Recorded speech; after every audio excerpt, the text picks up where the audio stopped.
കോടതി മാത്യു കുഴൽനാടൻ ഉന്നയിച്ച ഈ ആരോപണങ്ങളെല്ലാം തള്ളിക്കളഞ്ഞുകൊണ്ട് പറയുന്ന വളരെ പ്രധാനപ്പെട്ട വസ്തുതകളുണ്ട്. അതായത് ഈ പറയുന്ന CMRL ഒരു സഹായവും സർക്കാരിൻ്റെ ഭാഗത്തുനിന്ന് ഉണ്ടായിട്ടില്ല എന്ന് കൃത്യമായി കോടതി ഉത്തരവിൽ പറഞ്ഞു വെക്കുന്നു.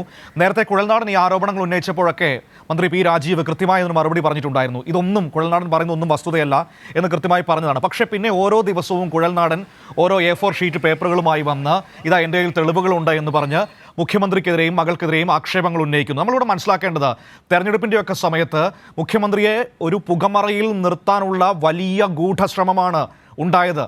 അതാണ് നമ്മളിപ്പോൾ വെളിപ്പെട്ട് വരുന്നത് എന്നാണ് നമ്മൾ ഇതിൽ നിന്നും മനസ്സിലാക്കേണ്ടത്. ഒരു രാഷ്ട്രീയ നേതാവും ഒരിക്കലും പ്രാക്ടീസ് ചെയ്യാൻ പാടില്ലാത്തൊരു മാതൃകയാണ് മാത്യു കുഴൽനാടൻ എന്ന് നമുക്ക് ഈ കോടതി ഉത്തരവിലൂടെ വായിച്ചെടുക്കാൻ പറ്റും.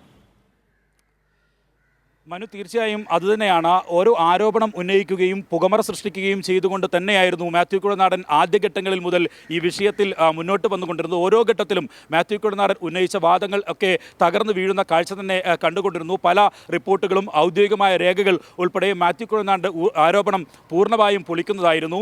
ഈ കോടതിയും ആദ്യാവസാനം വരെ ഓരോ ഘട്ടത്തിലും ഈ മാത്യു കുഴൽനാടനോട് ചോദിച്ചുകൊണ്ടിരുന്നതും അതുതന്നെയാണ്. എന്ത് തെളിവുകളുടെ അടിസ്ഥാനത്തിലാണ് ഇത്തരമൊരു ഹർജിയുമായി കോടതിയിൽ എത്തിയതെന്ന് ഏറ്റവും അവസാനം ഈ കോടതി തന്നെ മാത്യു കുഴൽനാടനോട് ചോദിച്ചു. പക്ഷേ മാത്യു കുഴൽനാടൻ പുതിയ ആരോപണങ്ങളും പുതിയ രേഖകൾ ഉണ്ടെന്ന വാദവും ഉന്നയിച്ചുകൊണ്ട് ഈ കേസിൽ വീണ്ടും വാദം കേൾക്കണം എന്ന ഒരു നിലപാടുമായി ഏറ്റവും അവസാനം രംഗത്തെത്തി. പക്ഷേ അതിനെയെല്ലാം മറികടന്നുകൊണ്ട് ആ തെളിവുകൾ മാത്യു കുഴൽനാടൻ ഏറ്റവും അവസാനം നൽകിയ തെളിവുകൾ ഉൾപ്പെടെ പരിശോധിച്ചതിൽ നിന്ന് കോടതി എത്തിയ നിഗമനം എന്ന് പറയുന്നത് ഈ തെളിവുകൾ ഒന്നും CMRലും സർക്കാരും തമ്മിലുള്ള ബന്ധം തെളിയിക്കാൻ കഴിയുന്നതല്ല എന്ന് കൃത്യമായി വ്യക്തമാക്കുന്നു.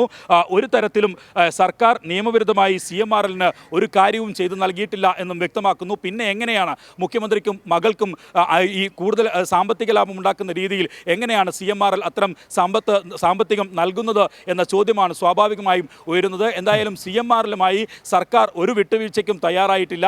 CMRന് അനുകൂലമായി ഒരു തീരുമാനവും സർക്കാർ കൈക്കൊണ്ടിട്ടില്ല എന്ന് മുഖ്യമന്ത്രിയുടെ മകൾക്കുമെതിരായി ഉന്നയിച്ച വാദങ്ങളിൽ കോടതി നിരീക്ഷണത്തിൽ എത്തിയിരിക്കുന്നു. കോടതി അത്തരത്തിലുള്ള ഒരു വിധിപ്രസ്താവത്തിലേക്ക് എത്തിയിരിക്കുന്നു എന്നുള്ളത് തന്നെയാണ് ഏറ്റവും പ്രധാനപ്പെട്ട കാര്യം. മനു, ഈ കോടതി വിധിയും ഈ കോടതി നിഗമനങ്ങളും വലിയ തിരിച്ചടിയായി ചെന്നുകൊള്ളുന്നത് മാത്യു കുഴൽനാടൻ്റെ നേരെ മാത്രമല്ല, ഈ കുഴൽനാടൻ്റെ ആരോപണങ്ങളുടെ ചുവട് പിടിച്ച് ഇവിടെ വലിയ കോലാഹലമുണ്ടാക്കിയ മാധ്യമങ്ങളുടെ ന്യൂസ് റൂമുകളിലേക്കും കൂടിയാണ്. ഇവിടെ കോട്ടയം പത്രവും കോഴിക്കോട് പത്രവും ഒക്കെ വലിയ വെണ്ടയ്ക്ക നിരത്തുന്നുണ്ടായിരുന്നല്ലോ ഓരോ ദിവസവും, വലിയ ക്രമക്കേട് അതല്ലെങ്കിൽ അങ്ങനെയൊക്കെ ആരോപണങ്ങൾ ഉന്നയിച്ചുകൊണ്ട്. എവിടെ പോയി?